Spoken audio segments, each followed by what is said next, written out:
Papo Cidadão, um programa do Conselho Nacional do Laicato do Brasil da Arquidiocese de Maringá, aqui na 98,7.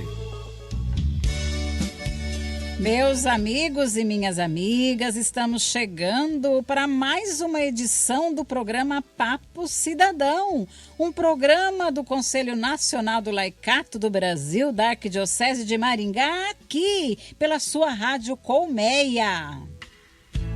Tá vendo aquele edifício, moço? Ajudei a levantar. Olá, meu irmão, minha irmã. Está no ar mais um programa do número 111 da série. Na sonoplastia, o Newton César, apresentadores eu, Carlos de Lima e Maria Salvalágio, representante do laicato da paróquia Santa Terezinha de Mandaguaçu, junto ao Conselho de Leigo da Arquidiocese de Maringá e também a Rede Laical Companhia de Maria. Ou tá querendo roubar? Teremos hoje no quadro Laicato em Ação a presença aqui da leiga Rejane, lá de São Paulo, falando de sua experiência laical como coordenadora da Rede Laical Companhia de Maria no Brasil. Tá vendo aquele colégio, moço? Eu também. E ainda, conhecendo melhor a pastoral da SEBS, na explicação da agente de pastoral Lucimar, da paróquia São Mateus de Maringá, e também o gesto concreto e o nosso momento especial de oração, bem no finalzinho do programa.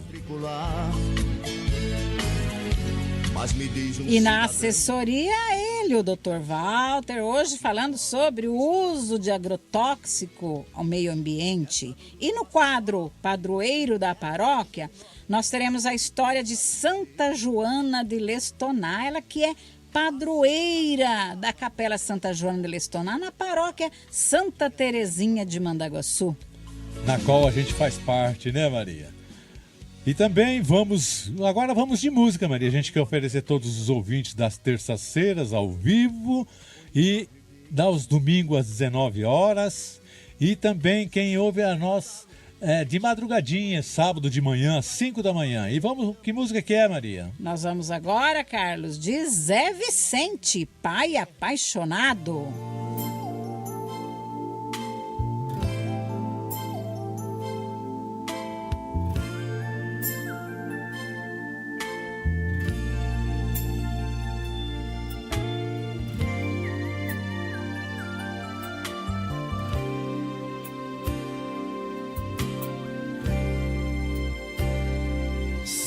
Soubesse, não teria me afastado pra ir mais longe, procurar outro lugar, viver a vida sem saber onde chegar.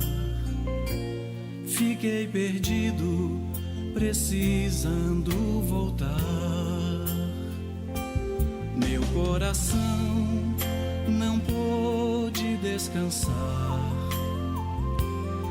esteve triste, com vontade de chorar, mas a esperança me fez sempre acreditar que o teu abraço ainda é o meu lugar. Quem tem assim um pai apaixonado não fica só, nem termina abandonado. E a saudade que aqui me fez voltar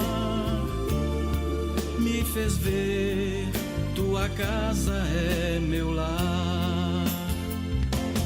Quem tem assim um pai apaixonado não fica só, nem termina abandonado. E a saudade que aqui me fez voltar me fez ver tua casa é meu lar. Me fez ver tua casa é meu lar. E esse é um programa do Conselho Nacional do Laicato do Brasil, aqui na Arquidiocese de Maringá, uma forma simples, descontraída de falar sobre fé, direito e cidadania. Carlos. Maria, nós ouvimos o Padre Toninho na semana passada falando sobre o compêndio, naquela panorâmica. E agora a gente vai chamar o Padre Toninho para a continuidade do estudo da doutrina social da Igreja, depois daquela panorâmica que ele nos passou do compêndio, da doutrina social da Igreja. O Padre Toninho começa a falar sobre a primeira parte da doutrina social da Igreja. Isso mesmo, Carlos. Então é com você o Padre Antônio Aparecido Alves. Padre Toninho. Momento Doutrina Social da Igreja. Vamos para a primeira parte. Agora vamos começar a abraçar cada árvore que nós vimos agora de cima. De cima da colina nós vimos a copa de todas as árvores. Agora vamos descer, vamos abraçando cada uma delas, olhando as suas folhas, né, sentindo o seu frescor. Vamos abraçar cada uma delas. Então a primeira parte, o capítulo 1, o desígnio de amor de Deus para toda a humanidade. E ali nós já começamos. Podemos começar aí pelo número 20. Essa abreviatura que vai aparecer muitas vezes, CDSI, é Compêndio da Doutrina Social da Igreja. CDSI, número 20, 21. Documentos de igreja, a gente sempre cita os números dos parágrafos. Nós não citamos páginas, citamos o número dos parágrafos. Então, todos os números que aparecerem aí são número dos parágrafos. Então, os números 20 e 21 falam da revelação.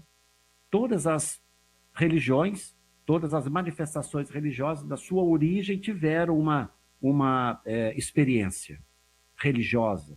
Mas a experiência do povo de Israel foi uma experiência ímpar. Foi uma experiência diferente.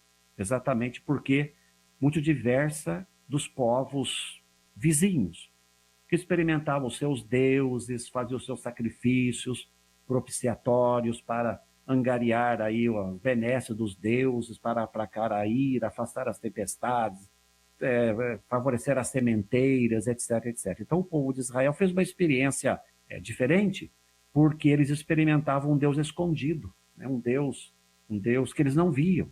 E aqui esse era o grande drama do povo de Israel. Porque muitas vezes eles acabaram descambando para a idolatria, porque queriam ver Deus, queriam fazer imagens, bezerros de ouro e outras imagens para representar a divindade. Mas a experiência do povo de Israel, portanto, foi desse Deus que caminhava com eles, um Deus escondido, eles não viam, mas ao mesmo tempo sentiam a presença desse Deus ao seu lado, desse Deus junto deles. A Constituição Dogmática Dei Verbum, é uma constituição dogmática do Concílio Ecumênico Vaticano II, eu já aproveito para explicar. Quando a gente fala Concílio Ecumênico Vaticano II, não vamos imaginar o ecumênico como sendo a compreensão que nós temos hoje dessa palavra. Ai, que bacana, né? Quer dizer que no Concílio Vaticano II participaram também pastores de outras igrejas evangélicas, além junto com os católicos. A palavra ecumênico ali no concílio não é nesse sentido. Ecumênico quer dizer que desse concílio participaram todos os bispos da casa. A palavra ecumênico, que vem de oikos, em grego, oikos, casa. Concílio ecumênico, quer dizer que deles participaram todos os bispos da casa. De um sínodo, não participam todos os bispos, são eleitos conforme o número de bispos do episcopado. É eleito um determinado número. De um concílio ecumênico, participam todos. Por isso a gente usa essa palavra, concílio ecumênico. Todos os que eram bispos titulares ou auxiliares naqueles anos, 62 a 65, participaram do concílio. Bem, fecha o parênteses. Então, essa Constituição Dogmática Dei Verbum do Concílio Ecumênico Vaticano II, no seu número 2, tem uma afirmação bonita que diz que Deus, ele quis se revelar através de acontecimentos e palavras. Acontecimentos e palavras. Os acontecimentos confirmam as palavras e as palavras iluminam os acontecimentos. Olha que beleza, né? Deus, quando quis se revelar para o seu povo, Deus interviu na vida do seu povo. E a mesma Dei Verbum vai dizer que nós temos uma única palavra de Deus. palavra de Deus. Essa palavra de Deus é viva, que é a fé viva da igreja, que a gente costuma chamar de tradição, mas essa palavra tradição, ela pode ser mal compreendida. Então, o Vaticano II, da Dei Verbum, fala a palavra de Deus, que é a fé viva da igreja, e Deus fala através dessa fé viva da igreja, e a palavra de Deus escrita nas Sagradas Escrituras. Deus fala através das Sagradas Escrituras, como também através da fé viva da igreja. Antigamente a gente dizia que a teologia, quem é estudante de teologia ou já estudou teologia sabe disso, a gente dizia que a teologia tem duas fontes, a Bíblia e a tradição, como se fossem duas coisas distintas. O Vaticano II uniu essas duas coisas na expressão palavra de Deus.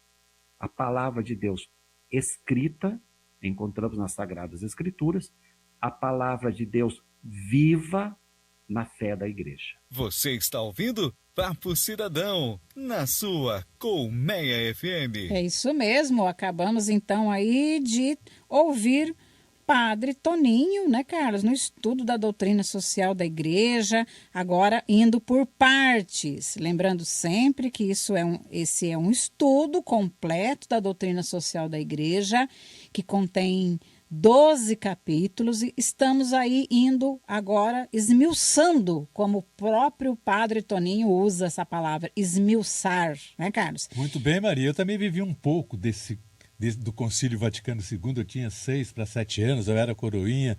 Essa mudança da igreja foi meio complicada na época, mas passamos. E hoje nós estamos numa igreja viva, onde Deus está presente. Mas agora nós temos música, né, Maria? Temos música, Carlos, voltando a falar um pouquinho aí do Concílio Vaticano II, desse período aí entre 62 e 65, da mudança radical que teve a igreja. É importante dizer sobre esse início aí que Deus se revela por acontecimentos e também por palavras, né? As Sagradas Escrituras são as palavras da revelação de Deus. E a fé e a vida da igreja são os também revelamento de Deus. Cada acontecimento que há nas comunidades, nas capelas, nos lugares mais interiores, aonde estão aí presentes pessoas de fé, é Deus se revelando a cada momento, a cada instante, não é, Carlos? Deus está presente em todos os lugares. Aonde não há presença de Deus, há morte, há desespero, há fome. Onde não existe Deus, a tragédia está presente. Isso mesmo. Carlos, mas nós vamos de música sim, nós vamos de Oswaldo Montenegro agora, O Azul e o Tempo.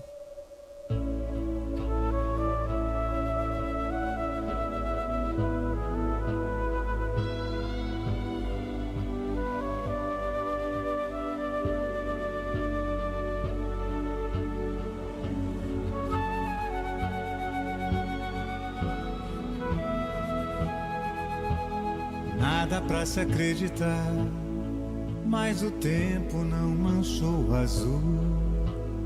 Nada pra se acreditar, mas o vento baila o mar azul. Nada pra se acreditar, mas tá tudo azul. Nada pra se acreditar, mas a fé tingiu o azul de anil. Nada pra se acreditar, mas os santos rezam pro Brasil. Nada pra se acreditar, mas você já viu. Tudo que vai rebrilhar, tudo que vai renascer, tudo que vai nos salvar, sem que a gente espere. Canta pra comemorar, grita para amanhecer, solta o choro da alegria, que a paz adere. Pra se acreditar que o tempo não manchou o azul. Pra se acreditar que o vento baila o mar azul. pra se acreditar que tá tudo azul.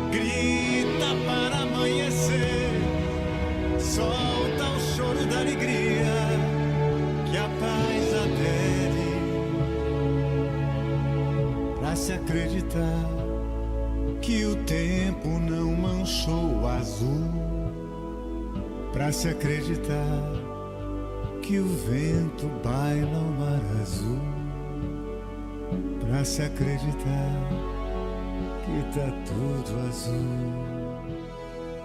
É isso aí, nós estamos aqui na Rádio Colmeia, o programa Papo Cidadão. E agora nós vamos entrar no quadro do Laicato em Ação. E nós teremos aqui a presença de uma leiga lá de São Paulo, a Rejane. A Rejane, ela vem falar para nós aqui a sua experiência junto à Rede Laical Companhia de Maria, onde ela é coordenadora a nível de Brasil, né, Carlos? Muito bem, bem-vinda, Rejane. Laicato em Ação. Quem disse que não somos nada, que não temos nada para oferecer? Repare as nossas mãos abertas, trazendo as ofertas do nosso viver. Repare as nossas mãos abertas, trazendo as ofertas do nosso viver. Boa noite, ouvintes da Rádio Colmeia, do programa Papo Cidadão. Sou a Rejane, da cidade de São Paulo, capital. Atualmente, sou coordenadora da Rede Laical da Companhia de Maria, a nível de Brasil, e coordeno 7 grupos, sendo 3 de Belo Horizonte, Minas Gerais, 1 de São Paulo, 1 do Rio de Janeiro e 2 de Mandaguaçu, Paraná. Além deste trabalho, faço parte da Pastoral da Liturgia na Paróquia Santa Paulina, Diocese de Santo Amaro, São Paulo. Passei a acompanhar o programa Papo Cidadão a partir do convite da Maria Salvalage e do Carlos, que brilhantemente transmitem mensagens de paz, de esperança e, ao mesmo tempo, informações que permitem-nos conhecermos mais profundamente as doutrinas da nossa Igreja, a nossa fé, os trabalhos realizados em várias dioceses e, mais do que isso, a aproximação da Rede Laical da Companhia de Maria junto ao Conselho Nacional do Laicato Brasil. A nossa Igreja precisa de momentos como este, onde possamos fortalecer a nossa fé, a nossa caminhada e termos a certeza que não estamos sozinhos nesta missão. Quero agradecer ao Conselho Nacional do Laicato da Arquidiocese de Maringá e ao programa Papo Cidadão, que fazem este trabalho de comunicação, indo ao encontro de muitos fiéis através da Rádio Colmeia. Muito obrigado e que Deus os abençoe. Muito obrigado, Rejane, você que perdeu o pai esses dias, que Deus conforte, console, e muito obrigado pela sua contribuição. Isso mesmo, eu também quero aí agradecer a contribuição da Rejane, que é a coordenadora a nível de Brasil da Rede Laical Companhia de Maria, onde ontem nós tivemos a festa de Santa Joana, ela que é a inspiradora, ela que foi a fundadora da Ordem de Companhia de Maria, que tem uma história muito bonita, e na capela com o nome de Santa Joana de Lestoná, daqui da paróquia Santa Terezinha de Mandaguaçu, ontem teve uma linda homenagem a Santa Joana e também um pouco de conhecimento da história da padroeira, para que todos os fiéis da paróquia e também da Capela Santa Joana da comunidade possa crescer na fé e no conhecimento através da sua inspiradora e conseguir aí acompanhar os desígnios de Deus. O que é que Deus quer da comunidade para que nós possamos estender as mãos à ajuda das pessoas, né, Carlos? Muito bem, daqui um pouquinho você vai ouvir aqui na Voz do Valdés a história de Santa Joana, uma história muito linda. Mas nós temos uma música, né, Maria? Agora um hino. Sim, Carlos. Que hino que é, Carlos? O hino a Santa Joana de Lestonar.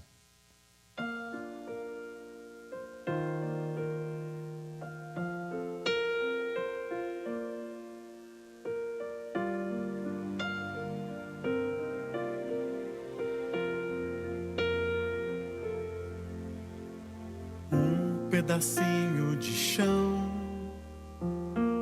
uma semente de amor. É a vida que vai florescendo e o universo acolhendo para um bem maior. Como centelha de luz, um tímido brilho se eleva e a terra e o mundo se alegram com esta mulher, Joana de Lestonar. O olhar aberto pro mundo, o acolher, o aqui e o agora, as mãos estendidas na vida, pra vida se transformar. Olhar aberto pro mundo, o acolher, o aqui e o agora, as mãos estendidas na vida, pra vida se transformar. O coração que se aquece e embala uma nova canção, é a canção de Joana inquieta que amplia o jardim, espalhando as sementes. Ela é a força motriz, onde floresce uma luz, a luz que fomenta o educar em algo maior, como serviço e missão. Olhar aberto pro mundo, o acolher, o aqui e o agora, as mãos estendidas na vida, pra vida se transformar. Olhar aberto pro mundo, o acolher, o aqui e o agora, as mãos estendidas na vida, pra vida se transformar.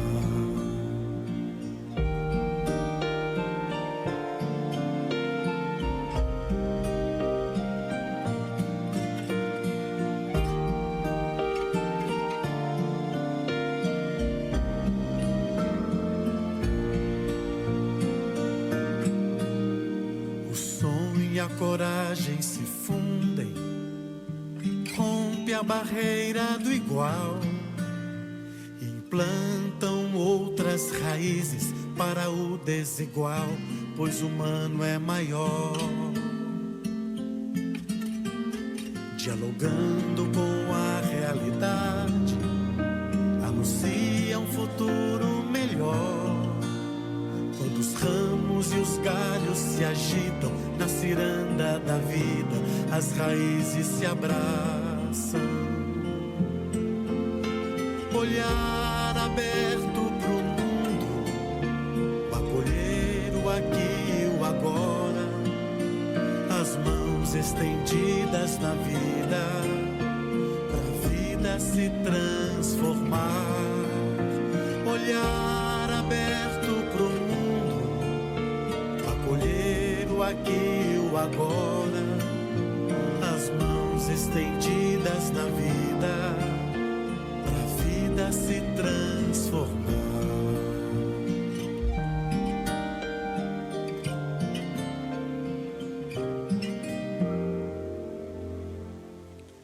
Muito bem, muito obrigado você que está sintonizado aqui na Colmeia, você que está desde a madrugadinha, igual está ouvindo a Rádio Colmeia hoje cedo, né? E lembrando a você que este programa é do Conselho Nacional do Laicato do Brasil, na Arquidiocese de Maringá, que reúne cultura, fé, política e conhecimento sobre a nossa arquidiocese. Isso mesmo. E agora nós vamos no quadro do padroeiro da paróquia. E nós vamos chamar aqui o Valdécio. O Valdécio, ele vai nos contar a história de Santa Joana de Lestoná. Santa Joana, que é padroeira de capela na paróquia Santa Terezinha de Mandaguaçu, aqui da Arquidiocese de Maringá. Bem-vindo então, Valdécio. O padroeiro da paróquia.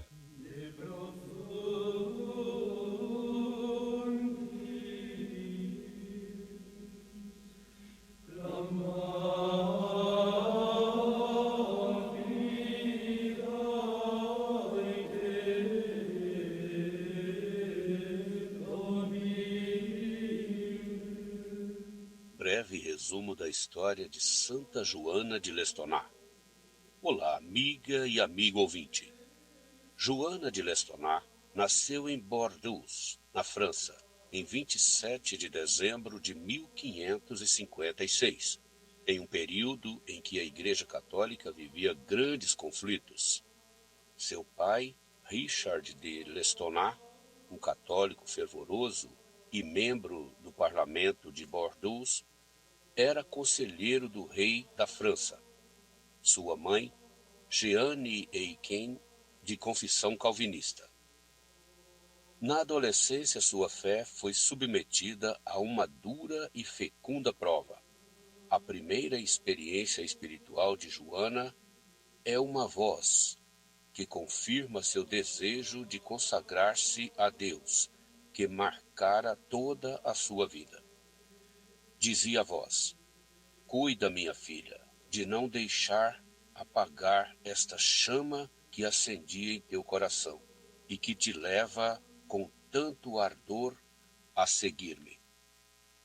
Passaram-se alguns anos, Joana casou-se com Gaston de Montferrat, com o qual conviveu até 1602 e teve 7 filhos. Quando viúva, após perder 2 de seus filhos, Joana de Lestoná entrou para o mosteiro cisterciense, em Toulouse, mas por problemas de saúde não pôde continuar na vida monástica. Voltou para Bordeaux e mais tarde fundou a Companhia de Maria com o objetivo de avançar o catolicismo através do ensino.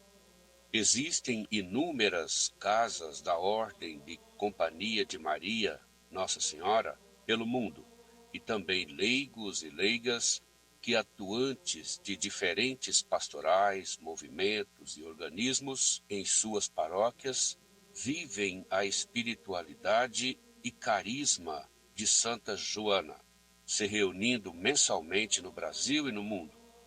Joana de Lestoná morreu em 2 de fevereiro de 1640, com 83 anos.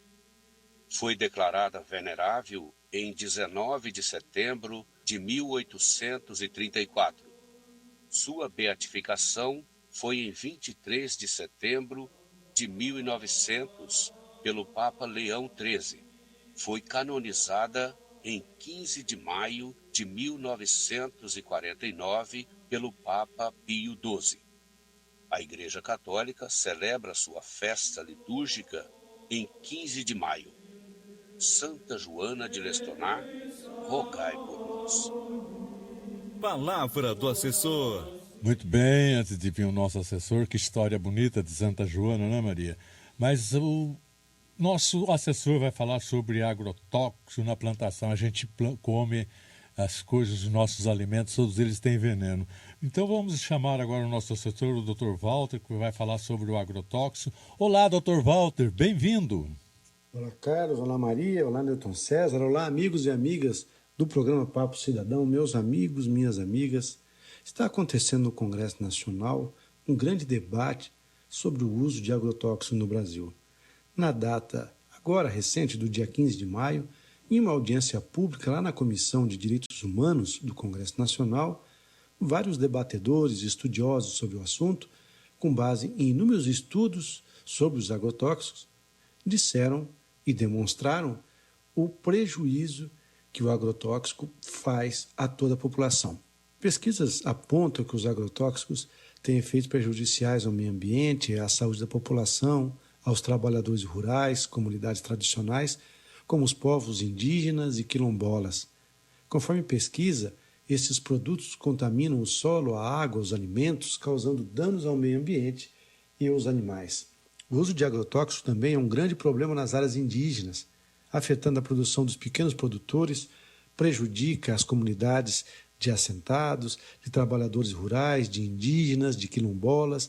A situação é tão alarmante que, quando há disputa de terras em áreas indígenas, muitas vezes o agrotóxico é usado como arma contra os indígenas, os quilombolas e outras comunidades. Especialistas têm afirmado que não há como se garantir o uso seguro de agrotóxico, principalmente se ele se fizer por meio da pulverização aérea. E isso é evidenciado, a gente vê tantos trabalhadores que aplicam esses produtos e consumidores que consomem alimentos com agrotóxicos e correndo o risco de desenvolver vários tipos graves de doença, como câncer, mal de Parkinson e até mesmo casos de malformação fetal.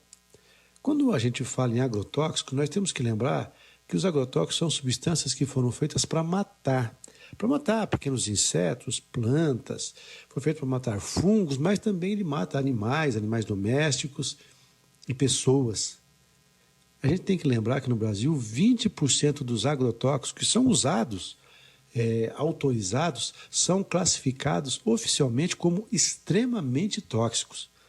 Para você ter ideia, nos últimos 6 anos, mas principalmente nos últimos 4 anos, aumentou muito o número de registros de agrotóxicos no Brasil. E não se tratam aí de novos produtos, menos perigosos, sabe, de maior tecnologia, não, são produtos antigos, que já são conhecidos há muito tempo, não só no Brasil, como no mundo inteiro, como sendo gravemente muito prejudiciais à saúde e ao meio ambiente, e que eram proibidos no Brasil. Mas, nos últimos anos, principalmente de 2018 para cá, mais de 2.000 novos agrotóxicos foram autorizados no Brasil. E de cada 3 agrotóxicos desses que são aprovados, um deles é proibido em várias regiões do mundo, inclusive na União Europeia. Por isso, o Brasil está virando, na verdade, uma grande lixeira desses produtos que não são mais aceitos e comercializados em outros países, mas agora no Brasil está valendo. Há necessidade, na verdade, que o poder público desestimule o uso também da pulverização aérea para diminuir os impactos à saúde e ao meio ambiente. Segundo estimativas do Sindicato das Empresas de Pulverização Aérea, mais de 10% dos agrotóxicos no Brasil é utilizado por meio de pulverização aérea. Mas olha só, um estudo feito comprova que, apesar de apenas 10% do agrotóxico no Brasil ele é aplicado por meio de pulverização aérea, ele corresponde a 60% dos casos de intoxicação. Isso quer dizer assim que, num cálculo, a pulverização aérea ela é 1.400% mais perigoso do que a pulverização convencional. Mas a gente pode fazer diferente. No estado do Ceará, por exemplo, existe uma lei estadual lá de 2021 e que proíbe a pulverização aérea de agrotóxico em todo o estado. Em vários municípios do Brasil, a pulverização aérea já foi proibida. E na nossa região, mais precisamente ali, no município vizinho nosso aqui de Nova Esperança, está sendo discutida uma lei que proíbe a pulverização aérea em toda a área do município. E o Conselho Nacional do Laicato do Brasil, aqui do Regional 2, apoia esta iniciativa e se solidariza, inclusive, com o povo de Nova Esperança, tão afetado pelo uso indiscriminado da pulverização aérea. A necessidade, na verdade, meus amigos e minhas amigas, da aprovação de uma lei nacional que proíba a pulverização aérea. Mas, enquanto ela não acontece, é necessário que seja feita uma fiscalização mais rigorosa. Meus amigos, minhas amigas, um grande abraço. Fiquem com Deus e até o próximo programa. Lembrando sempre que ser cristão também é ser cidadão. Até lá. Muito bem, Dr. Walter, bem explicado. Quem é criador de bicho da seda sofre com isso. Às vezes, até a pulverização com máquina térrea mesmo, ela consegue afetar parte das amoreiras, e quem cria bicho da seda sabe o que é isso.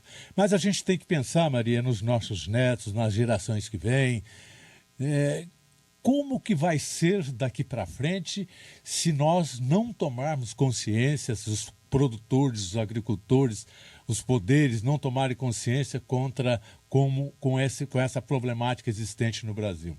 Porque o nosso país é capitalista, ele vive em cima de dinheiro, ele vive através do dinheiro. E quanto mais ganhar, mais vai ganhando. Então, nossa ambição pelas coisas, pelo dinheiro, pelo ter, é muito mais do que pela vida. E não pensamos nas gerações futuras, não pensamos nas próximas vidas que vêm aí, que pode vir vida problemática. Isso mesmo, Carlos. Olha só como isso é preocupante, não só pela alimentação que está sendo contaminada, mas muito mais aí pelo ar durante a pulverização. Olha o dado que o Dr. Walter nos trouxe, aí 1.400% mais prejuízo, mais maligno esse ar contaminado através da pulverização, né? Aérea. E também a gente tem que pensar, Maria, como que a gente come um alimento, um tomate, uma maçã e tem veneno? A gente está absorvendo esse veneno. E como que a gente já vai fazer para não comer? O que nós temos que pensar? O que raciocínio que a gente tem que ter diante de uma situação dessa? É mesmo. E é interessante também, e é preocupante, Carlos, a gente pensa, como você acabou de dizer aí, o capitalismo é o ganho. Quanto mais, melhor e pronto, sem fim, sem restrição. Mas a gente está matando, porque o próprio palavra já diz, agrotóxico, ele é para matar insetos, né? E para matar animais também, para matar os peixes, para matar as pessoas, é para matar. E a vida sempre deveria e deve estar em primeiro lugar. São as leis da igreja, a lei da doutrina social da igreja, a lei do próprio Cristo, a vida e vida em abundância, a vida em primeiro lugar. Então é isso aí, a preocupação do laicato, essa preocupação do Conselho de Leigos, trabalhando nessas questões nas bases, aí como o Dr. Walter acabou de falar, Nova Esperança, né? Esses projetos de leis localizados, mas que também tenhamos leis nacionais, leis maiores, a luta aí por uma lei maior. Há de se haver uma forma também de ganhar e que todos ganhem, que ganhem nossos netos, como você disse, que ganhem aí as futuras gerações, os animais, que ganhem e que tenham mais vida e vida em abundância, não é? Muito bem, Maria, lembrando que esse programa aqui traz para você um pouquinho de informação, um pouquinho da história da nossa igreja. A gente falou sobre a doutrina social da igreja, falou sobre a história dos padroeiros, hoje foi de Santa Joana, falamos agora sobre o agrotóxico. Então, nosso programa é diversificado, ele traz para você um pouco de informação. Esse é o objetivo do programa do Leigo aqui, do programa do Papo Cidadão, trazer para você formação. E às vezes é ignorado, às vezes é combatido, mas a gente tem que profetizar. A nossa igreja tem que profetizar, tem que falar essas verdades, essas coisas que às vezes incomodam alguém, mas nós estamos aqui para incomodar. Isso mesmo, olha, Santa Joana já dizia que os desígnios de Deus são conquistados através de muito esforço humano. Então é isso aí mesmo, é esse que é o caminho. Mas nós temos que seguir andando, né, Carlos? Vamos seguir andando. Com a música agora, né, Maria? Ei, que seguir andando.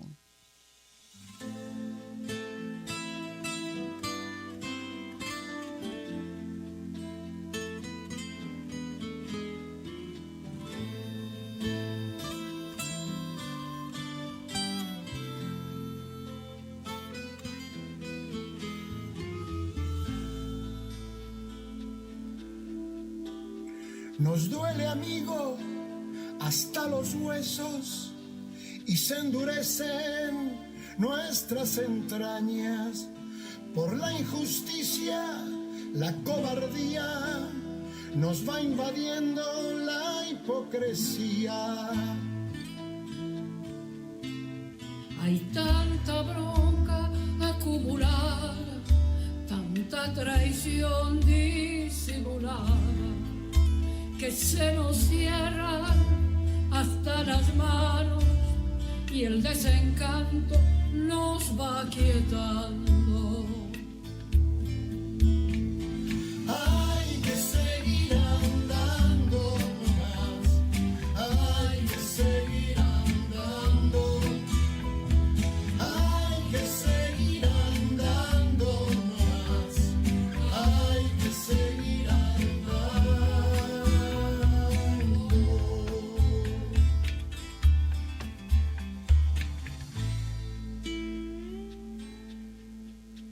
Muchos no están, hermano mío, y el corazón siente el vacío.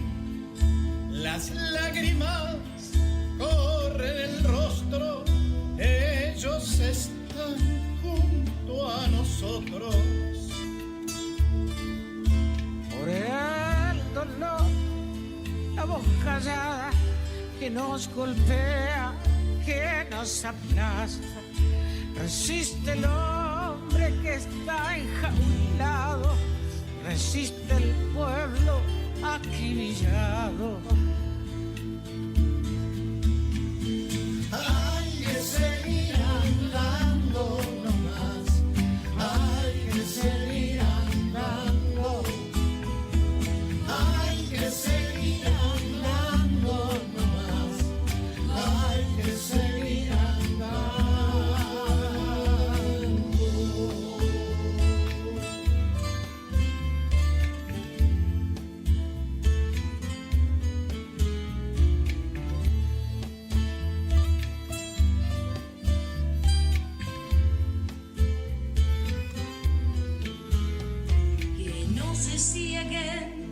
Nuestras miradas, que nuestra historia no está cerrada, son nuestro llanto, nuestra alegría, semilla abierta de nueva vida.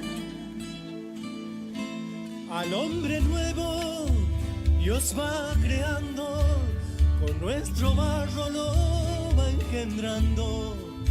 Jesús camina a nuestro lado, no tengas miedo, suma tu mano.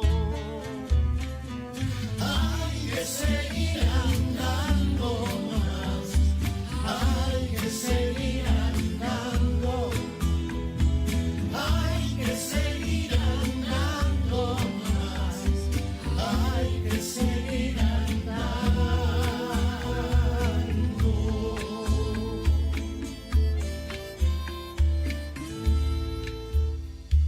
Espíritu sigue impulsando a este pueblo crucificado. El pueblo libre será posible, muchos testigos hoy nos lo dicen. Angelelli, Oscar Romero, Carlos Mujica, 1000 compañeros. Su sangre canta en nuestras cuerdas, este es el tiempo del hombre nuevo. Hay que seguir andando más, hay que seguir andando, hay que seguir andando más, hay que seguir andando.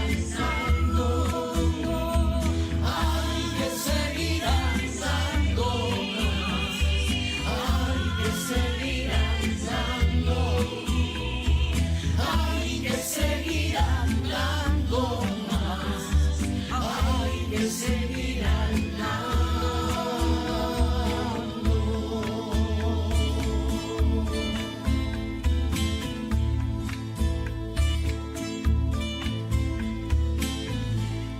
Você está ouvindo Papo Cidadão, na sua Colmeia FM. Muito bem, Maria. Antes de a gente ouvir a pastoral que você anunciar daqui um pouquinho, eu gostaria de salientar que a nossa igreja surge as pastorais, os movimentos, através das necessidades na sociedade. Por exemplo, a pastoral operária surgiu devido às dificuldades dos operários. A pastoral da criança surgiu da subnutrição das crianças. Então a igreja tem essa visão de mundo, de vida, de um mundo melhor. A pastoral carcerária surgiu devido os presos estarem em condições de vida muito ruins. E pastoral do idoso. O idoso, hoje a gente tem um idoso dentro de casa, a gente sabe o trabalho que dá, a gente sabe por que surgiu essa pastoral, a pastoral do menor. Então, surgiu essas pastorais, os movimentos surgiram para que desse um pouquinho de acalento e solução para os problemas. Mas o que vem agora aí, Maria, É isso aí, Carlos. Daqui a pouquinho, o quadro dos movimentos pastorais e organismo. Eu queria mandar um abraço especial aos nossos ouvintes, Carlos. Quem é que tá aí, ó, ligadinho no programa Papo Cidadão, deixando o seu recado aí. Deixa sua mensagem, deixa o seu recado que ainda dá tempo. No finalzinho nós estaremos rezando por você, rezando com você. Quero deixar um recado especial aí que chegou da irmã Margarida, que está acompanhando o programa lá de Belo Horizonte. E tá aí, ó, bravo, ela disse, bravíssimo, doutor Walter, pelas palavras, eu vim para que todos tenham vida, e obrigado, então, Valdécio e Rejane, pelas palavras. Então, a gente quer agradecer a Madalena, agradecer aí os nossos ouvintes, Anelmo, Tumil, tá sempre ligadinho com o programa, abraço especial a todos vocês. Mas agora, Carlos, como você mesmo disse, quer que vem aí a Lucimar, ela vem lá da paróquia São Mateus de Maringá, que ela vem nos falar um pouquinho sobre a SEBS. Bem-vinda, Lucimar. Pastorais, movimentos, organismos e serviços da Arquidiocese de Maringá. Somos gente nova vivendo a união, somos povo semente de nova nação. Olá, sou a Lucimar Moreira Bueno, a Lúcia. Estou como assessora das SEBS na Arquidiocese de Maringá. As SEBS é o que a igreja tem de mais antigo e as SEBS é o que a igreja tem de mais novo. O documento de Medellín do ano de 1968 reconheceu as SEBS como célula inicial de estruturação eclesial e foco de fé e evangelização. Os bispos em Puebla, no final dos anos 70, reconheceu a importância das SEBS, constatando que elas permitem ao povo chegar a um conhecimento maior da palavra de Deus, ao compromisso social em nome do Evangelho, ao surgimento de novos serviços leigos e à educação da fé dos adultos. A 5ª Conferência Geral do Episcopado Latino-Americano e do Caribe, quando os bispos mencionaram as SEBS a partir do número 178, eles dizem que as comunidades eclesiais de base, elas voltam a essa experiência mais radical do Evangelho, inspirando-se nas comunidades de Atos dos Apóstolos. É ali que está a fonte da tradição da igreja, em Atos dos Apóstolos, naquelas comunidades inspiradoras que se formou a partir da pregação dos apóstolos, manifestando o amor de Deus em Jesus Cristo. Então as SEBS é o que a igreja tem de mais antigo e as SEBS é o que a igreja tem de mais novo, porque é um revigoramento que se dá a partir do Vaticano II, quando chama a igreja a estar presente no mundo, compartilhando as dores e as angústias, compartilhando as alegrias e esperança das mulheres e dos homens de hoje, sobretudo dos mais pobres. Então as SEBs expressam também essa novidade tão antiga da fé em Jesus Cristo, da experiência em Jesus Cristo. Atos dos Apóstolos é um texto conhecido por nós. Leva a entender então a importância das SEBs. Atos dos Apóstolos apresenta uma comunidade unida, que aprofunda a experiência do amor em Jesus Cristo, estudando, escutando, repartindo o pão pelas casas, testemunhando o amor de Deus, e assim então as pessoas se sentiram atraídas para a vivência de comunidade. Apresenta a característica de uma comunidade que coloca aquilo que tem para socorrer aqueles que não têm, para ajudar aqueles que estão necessitados. Isso é uma experiência forte do Evangelho de Cristo. Nós, da Arquidiocese de Maringá, fizemos um marco referencial, Caminhos para uma Igreja em Saída, no nosso 24º Plano da Ação Evangelizadora. Ao fazermos essa consideração de caminhos para uma igreja em saída, um estado permanente de missão, a igreja aqui da Arquidiocese de Maringá reconheceu a importância das SEBs. Primeiramente, esse documento diz assim: as comunidades eclesiais de base fazem parte da estrutura de organização das paróquias da Arquidiocese de Maringá, tendo como critério a territorialidade. Comunidades territorialmente definidas nesse bairro, nesse condomínio, nesse prédio, nesses conjuntos de ruas. Então, os cristãos batizados católicos são chamados a se compreenderem como uma comunidade e se organizarem ali, onde eles estão. As paróquias, ao estruturar-se em rede de comunidades eclesiais de base, esses lugares territoriais são assim estabelecidos como espaço de serviço dentro da igreja ad intra e também à destra da ação pastoral evangelizadora. A igreja internamente aprofunda a sua experiência de amor e, como corpo de Cristo, exerce o bem a todas as pessoas, sem olhar religião ou filiação das pessoas, como ação pastoral evangelizadora, social e missionária. Por isso a compreensão que as SEBs são o modo de a igreja ser. É igreja na base, no meio do povo e com o povo. Igreja de modo novo, presente no mundo, a serviço da vida e também do cuidado da casa comum. Assim, as SEBs territorialmente constituídas, como já falamos, nesse condomínio, nesse prédio, no conjunto de ruas, as e os cristãos católicos se organizam e assumem o seu ser igreja.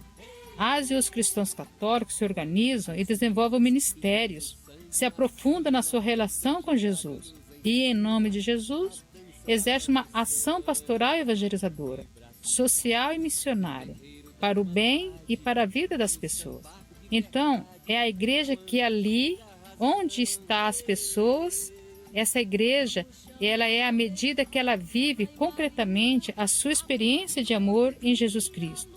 De um lado, ela desperta os cristãos batizados para os diversos serviços da ação evangelizadora.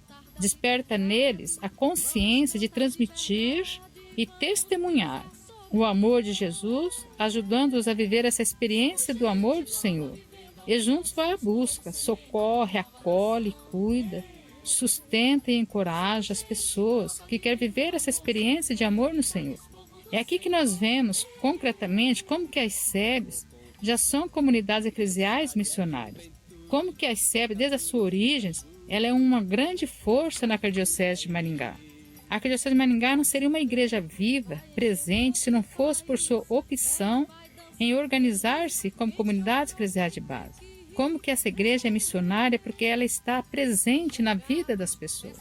Muitos de nós já testemunhamos pessoas, animando pessoas, falando de Deus e de sua experiência do amor de Deus, manifestando concretamente o amor ao socorrer com uma cesta básica, a ajudar que as pessoas despertem a consciência de responsabilidade por meio do dízimo ou doação do quilo. São muitos os gestos que demonstram como que as SEBs são presença de Jesus Cristo. Nas paróquias constituídas por comunidade eclesial de base, a igreja está presente na vida das pessoas. Os idosos são visitados, os enfermos recebem a comunhão eucarística, as pessoas percebem aqueles que precisam ser catequizados, estão sempre se renovando para socorrer, para estar ali, na vida das pessoas. Isso é muito lindo. E estão organizados nas SEBs as pastorais, os movimentos, serviços, organismos, os grupos de reflexão. Eles formam um conselho. Aqui na nossa Arquidiocese de Maringá, chamamos de Conselho Pastoral da Comunidade, o CPC. Esse conselho tem que estar sempre com uma consciência missionária, nunca se acomodar, mas estar sempre atentos àqueles que ao redor precisam do amparo, da experiência de Jesus Cristo, para ajudá-los na sua vida. Ser essa comunidade, essa presença eclesial ali, na sua rua, no seu condomínio, no seu prédio. Importante destacarmos que somos comunidades eclesiais de base missionária e nós somos mais missionárias a partir do momento em que nós somos mais de base, mais enraizados no nosso chão. E é aí que estão as SEBs. É isso mesmo, nós estamos indo embora, nós vamos ficar agora com o Clodoaldo no Gesto Concreto, falando sobre o Fundo de Solidariedade e também com o nosso momento de oração a Santa Joana de Lestoná, como diz a Madalena aqui, que é da paróquia São Sebastião, que ela vem exclusivamente homenagear Santa Joana de Lestoná e pedir orações, que ela interceda pelos irmãos, as irmãs da Companhia de Maria e pelos leigos da Rede Laical, pedindo sua proteção pela vida e saúde por todos nós. Até lá então e fique com Deus. Fiquem com Deus e até o próximo programa. Gesto Concreto.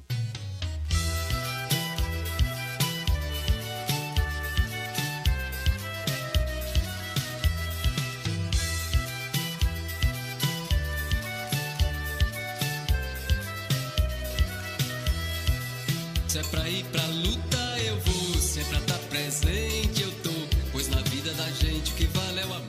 Mais uma vez hoje, devido à grande importância do tema, gostaríamos de lembrar que as inscrições de projetos para acesso ao Fundo Arquidiocesano de Solidariedade, o FAS, da Arquidiocese de Maringá, estão abertas.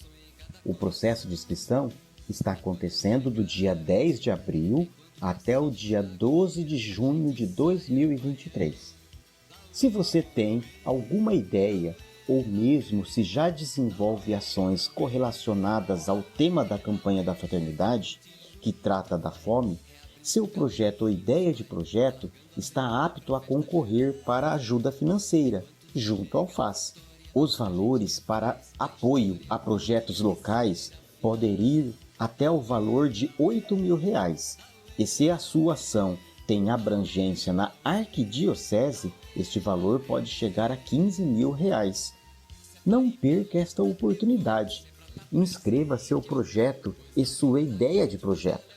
E como obter mais informações para poder participar? Acesse o site da Caritas Maringá em http://www.caritasmaringá.org.br. Vale lembrar que é tudo sem acento. Lá você poderá acessar o edital com todas as regras e ainda encontrará um formulário que vai lhe ajudar na organização da sua ideia, do seu projeto. E não podemos deixar de falar que em nível nacional a mesma ação está acontecendo, só que é organizado pela CNBB. E esses projetos financiados podem chegar ao valor de R$ 35.000. Para mais informações sobre projetos de nível nacional, acesse o site do Fundo Nacional de Solidariedade em https://campanhas.cnbb.org.br/FNS. Não perca esta chance. Coloque o seu projeto em ação ou ainda maximize um projeto que você já está trabalhando nele. Fundo Arquidiocesano de Solidariedade, Fundo Nacional de Solidariedade. Com um pouco de cada um, a civilização do amor de todos nós. Oração do Padroeiro. Irmãs e irmãos em Cristo Jesus que acompanham o programa Papo Cidadão aqui pela Colmeia FM, convido-os agora a fazermos juntos a oração a Santa Joana de Lestoná. Confiantes, coloquemos sob sua intercessão as nossas dores, angústias, necessidades, a nossa caminhada, também a nossa igreja. Em nome do Pai, do Filho e do Espírito Santo. Amém. Pedimos que Deus, Pai, em nome de Jesus, permita que Santa Joana de Lestoná ouça as nossas súplicas. Santa Joana de Lestoná, nos encaminhe nesta vida para que possamos ser fiéis seguidores dos ensinamentos de Jesus e dos exemplos da Virgem Maria. Que sejamos um porto seguro de nossa família e jamais deixemos de abrir o nosso coração aos irmãos desta terra. exemplificando o verdadeiro amor fraternal que tanto Jesus nos ensinou. Que assim seja. Em nome da Virgem Maria, de Jesus Cristo e de Deus Pai, que assim seja. Santa Joana de